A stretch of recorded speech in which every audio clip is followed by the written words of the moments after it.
Members of the media, we're now joined by Coach Bob Huggins. Our first question comes from Greg Hunter. Bob, just general thoughts. You scored 80, but it didn't look like their offense was as efficient as it has been, and then obviously defensive issues continue. I don't know how we scored 80 when our four guys that generally make shots didn't make any shots. We just didn't. We rely on making sure we can't guard. I mean, I've told you guys that, and then I get crucified for telling the truth, but we can't guard. We don't guard. We tried to play some matchup to kind of camouflage the fact that we can't guard, and it would work for a while. And then everybody watches film like we do, and so they work against the matchup. Same thing, though. I mean, if somebody lets his man go, drives straight line into the rim, we don't have a shot blocker. We don't have Sykes back there. We don't have Elijah back there. We don't have Devin Williams back there, for that matter.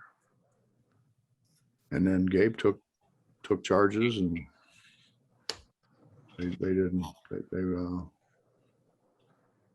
took charges. So let me leave it at that. Our next question goes to Greg Carey. You had difficulty stopping those straight line drives all year, but what specifically was Oklahoma State doing that made it tough for you guys to keep them out of the paint, particularly in that second half? Running by us. I mean, they ball screened, but I mean, everybody in America ball screens. They didn't do anything out of the ordinary. They were just better than us today.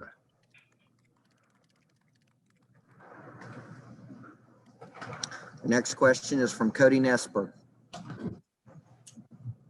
Coach, a non-traditional senior day, but just what have Taz and Gabe meant to this program the last 2 years? Well, Gabe's been on the defensive end terrific for us. And I think his offense has gotten better and better, but on the defensive end, he's been terrific. I don't know where we would be without him defensively. And Taz has had a heck of a year.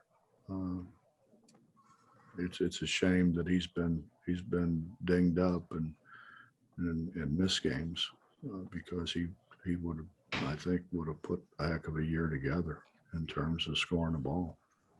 But that happens.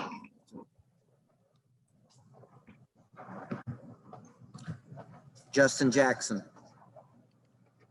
Coach, sort of on that, have you talked to either one at all about whether or not they're thinking about returning, or is it still too for that,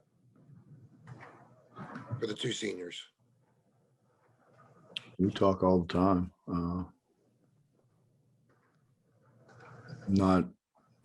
It's not the right time. We're having a hard enough time winning games, much less, filling their head with other things.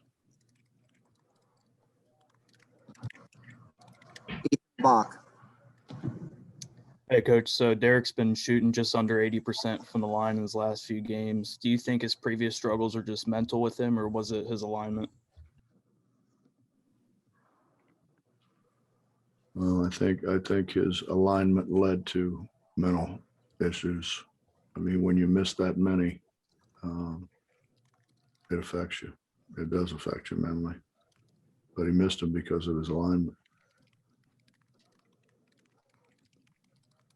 Our next question goes to Kevin Kinder. Coach, with the difficulty of defending straight line drives and because you don't have a shot blocker, are you coaching guys just to square up and not jump, not really contest layups and close-in shots so you keep them off the line, or what's the process there?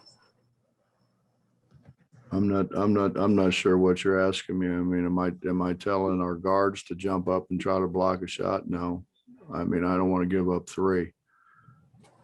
I want them to get position and stop the drive. We're supposed to help. We're supposed to help and recover.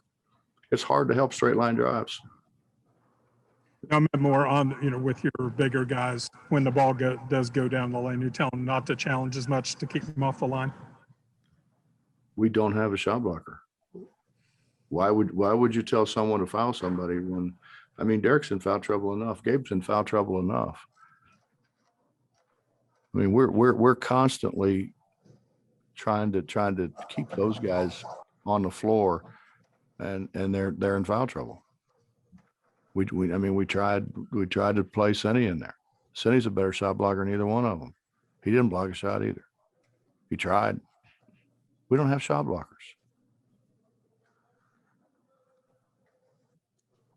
Now, that's a different game if Suggs is in there, but Suggs isn't here. No, we don't have shot blockers. Back to Greg Hunter. So Bob, how badly do you guys need a little bit of rest before the postseason tournament? And talk about postseason. Only a few of these guys have actually played in postseason games because of the cancellations last year. We didn't do anything for 2 days because I thought they were tired.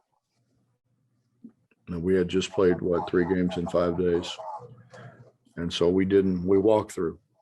We did walkthroughs. We didn't run up and down. We didn't tax their legs at all.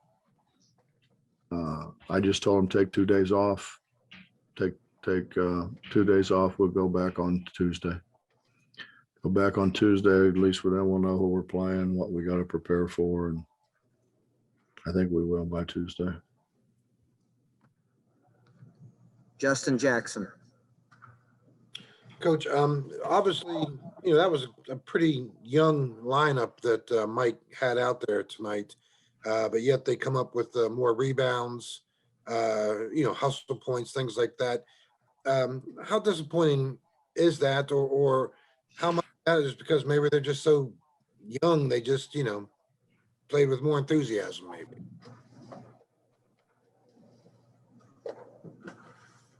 I don't know. How old's LeBron? Yeah, I think he plays with tremendous enthusiasm, and he's what, in his mid to late 30s. You would think if LeBron could do that and do it for 100 times a year, you would think that 21-year-olds, 20-year-olds, our guys aren't very old either, by the way.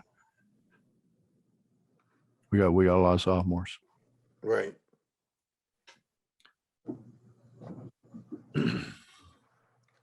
Any further questions for Coach Huggins? We have one from Mike Kazaza.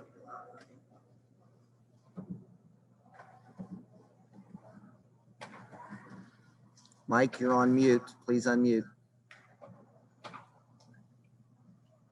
Hey, Bob, a while ago, you had mentioned that your team was sometimes hard to figure out. You guys, played a bunch of games in a row and started to perform pretty well.